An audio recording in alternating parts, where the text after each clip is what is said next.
Hello, everybody. My name is Ray. Welcome to the Evangelical Dark Web. Today, we're going to be discussing the Southern Baptist Convention and how the worst leader in their roster has quit, and that is Brent Leatherwood of the Ethics and Religious Liberty Commission. This is one of the most overt liberals in the Southern Baptist Convention, and he has been ousted, perhaps, at least by himself, from his position as the head of the ERLC. And this is a huge win for Southern Baptists, and it's their biggest win all year. We're going to talk about what led to this. We're going to talk about what the possible replacement might be, which I'm not feeling very optimistic about. But anyway, we're going to get to this. But first, I want to let you know Evangelical Dark Web is a Christian news gathering and commentary ministry. We live stream the Southern Baptist Convention, and this is a big thing that came up during that live stream was the vote to abolish the Ethics and Religious Liberty Commission. So this vote failed, but nonetheless, the fallout of this we will be discussing in today's video. So you're going to want to support this coverage at our Patreon-like system, but the least you can do is like this video, subscribe to the channel, to the podcast if you are new. So moving on, let's talk about Brent Leatherwood resigning as ERLC president. So this is a very huge deal in the Southern Baptist Convention that an entity head has resigned in a relatively short tenure. Like, Southern Baptist leaders tend to be in control of their institutions for a lot longer than this. Adam Greenway of Southwestern was an exception, but he was really bad at the job. And Brent Leatherwood likewise was also bad at the job. But the last time they attempted to fire him, it backfired severely. So let's dive into this. Effective July 31st, Brent Leatherwood has resigned from president of the ERLC to be replaced by Miles Mullen, the ERLC vice president and chief of staff as acting president. So this is how Brent Leatherwood became Southern Baptist president, is because he was the interim acting president while Russell Moore resigned to go work for Christianity or Compromise Today. So that's how that happened, and that it was good that Russell Moore left, but Brent Leatherwood was clearly just as bad. So Leatherwood made the following statement: "A remarkable team at the ERLC has excelled at bringing forth principles of our faith to the public square and has diligently worked in the fashion of policies that reflect what our convention has itself articulated as priorities." Let's talk about that for a second. What are the priorities that the ERLC has lobbied for? They've lobbied for amnesty. They've lobbied for gun control. They've lobbied for more, refugee resettlement stuff and all that. And they have lobbied against anti-abortion bills. They've lobbied against pro-life legislation. So what exactly is their lobbying record, and is it any good? Now, in the recent months, since Trump became president, there was a concerted effort by the ERLC to rehab its image and to actually be active in the role of lobbying on behalf of the Southern Baptist Convention. But this was largely a fig leaf disguising what is really decades of inactivity in their task on acting in the interests of Southern Baptists, because the ERLC has never been an effective organization. It's always been run by liberals. Richard Land was a liberal, Russell Moore was a liberal, and Brent Leatherwood was a liberal. So that gets me to my point that the replacement, I have a pick for who I think the replacement will be, but anyway, there's a lot of controversies that really describe Brent Leatherwood's leadership, including, again, consistently advocating for amnesty and lying about it. So using his office, his position in the Southern Baptist Convention to lobby for gun control in Tennessee. This was a huge controversy that really should have been made a bigger deal at the 2025 convention, but this happened. So in 2024, I believe this was September, there was a huge mishap. This was a huge coup that was attempted, but where former ERLC trustee, and he wasn't former at the time, Kevin Smith announced the departure of Leatherwood informally only to be ousted himself. So this guy, the long and short of it is that he thought that, the board of trustees gave an ultimatum to Brent Leatherwood. Brent Leatherwood called their bluff. And so Kevin Smith, thinking that he had the backing of the board, went and unilaterally fired Brent Leatherwood, acting on an ultimatum, only for that to backfire when Brent Leatherwood rallied his liberal allies, such as Russell Moore and Richard Land and other people, who then, asserted pressure on the Southern Baptist Convention to reinstate him. Now, it's interesting, though Smith was the fall guy in the scandal, it served as an admission that there were murmurings in the background regarding Leatherwood's performance. Like, this guy's done a terrible job, and everybody knows it, even his own trustees know it. And it's just a matter of on what pretext can we get rid of him? And in 2025, there was a vote to abolish the ERLC, and this failed. So this was a big deal at the SBC, but at the end of the day, it failed, but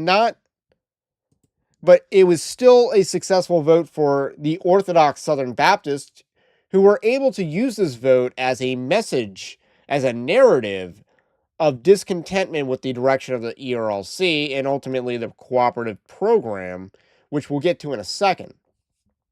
So the ERLC vote to abolish the ERLC, which has happened annually, but this is the first time that the vote was on record. So we have a record of who voted in what direction at what percentage. And it was 42.84% voted to abolish to 56.89% voted not to abolish. And I got to say, like, 35% of the Southern Baptist Convention missed out on this vote. So very low participation percentage, because a lot of people go to the Southern Baptist Convention, check in, and then, vacation. And it's pretty embarrassing if you're a Southern Baptist that, at least 3,500 messengers didn't participate in meaningful activity. They didn't participate in the process. But anyway, this vote was a narrative that, if a congregation had a vote to remove a pastor and it failed, but it was still this divided, that pastor would in many cases just resign for the sake of unity of that church. And perhaps that is what's going on here. We are a month after the convention, a month and a half after the convention, and the numbers aren't exactly looking good for the Southern Baptist Convention. The cooperative program giving, this is from August 5th, so it's a very recent article. Giving remains about 3% under budget, but designated giving is strong in July. And that's the only reason why it's 3% under budget, is because designated receipts for July were well above 62.34%. Last year's July numbers, bringing year-to-date totals within 3% of last year. So why is there so much designated giving in the Southern Baptist Convention? It is because there is a lack of trust. There is a lack of transparency, and they've announced that they want to use cooperative program funds to fund lawsuits where the Southern Baptist Convention's honestly in the wrong. After, the Southern Baptist Convention, they were willing to pay out adulterous women who lied about their sin, who retconned their sin for a payday. They paid those people out, but they refused to pay, people that they've actually slandered. It's very odd what the Southern Baptist Convention has done, but they're facing some financial issues. And it seems like the designated giving, which means that this giving is designated for a specific purpose, has increased because Southern Baptists don't want to pay for the nonsense. They don't want to, and they want to avoid funding the Ethics and Religious Liberty Commission. So those are that's my take on why the designated giving is up and the other giving is down. So Brent Leatherwood, he has resigned, and I'll read my brother's analysis on this. There's always more underneath the surface when there are high-profile departures. Politically, this was an optimal time for those in favor of institutional legitimacy in the Southern Baptist Convention.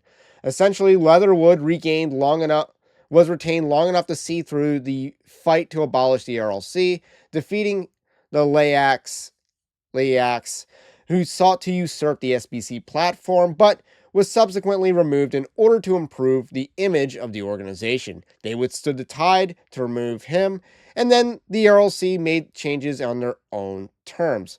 They get to control the narrative surrounding Leatherwood's departure. Meanwhile, Brent Leatherwood will likely find a landing spot, though probably not as prestigious as his predecessors. Richard Land is currently at the Christian Post, but before that, I believe he was at SES. And then, like I said, Russell Moore is at the Christianity Today. By promoting Mullen, it is likely a signal that there will be little, if any, changes to the RLC's mission going forward, only leadership that maintains a lower profile. So the RLC is changing leaders on its own terms. And I do got to think, first of all, one more thing I'd add to that is Clint Presley likely appointed a trustee, or I don't know how many trustees he got to appoint, but he likely appointed a trustee that was anti-Brent Leatherwood. So that's a positive development because Clint Presley is a better SBC president than his last three predecessors combined, which is a low bar. Secondly, and I'll close on this, there is a solid chance that they replace him with Dan Darling, who would be a disaster. Dan Darling's already scrubbing his very liberal tweets because that guy was a hardcore Branch Covidian.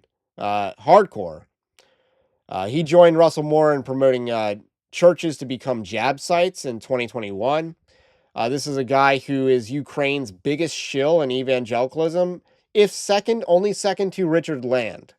So that is who I think has the highest probability of becoming Brent Leatherwood's replacement. He was recently hired by the Ethics and Religious Liberty Commission not too long ago, while he's also already working for another SBC entity. So he's getting to double dip on cooperative program dollars. He is going to be the guy, in my opinion, unless there is actually positive change going on in the Southern Baptist Convention.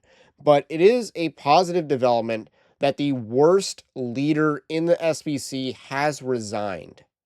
And I would say it might not be a disgraceful resign, but it definitely is his short tenure.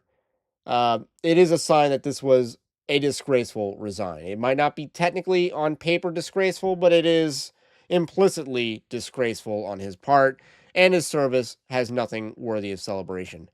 So that's your latest Southern Baptist news. If you like this, let me know what you think about what I think. Also, drop that like and subscribe if you are new. Have a blessed day. Stay based. Christ is King, and we will catch you on the next one.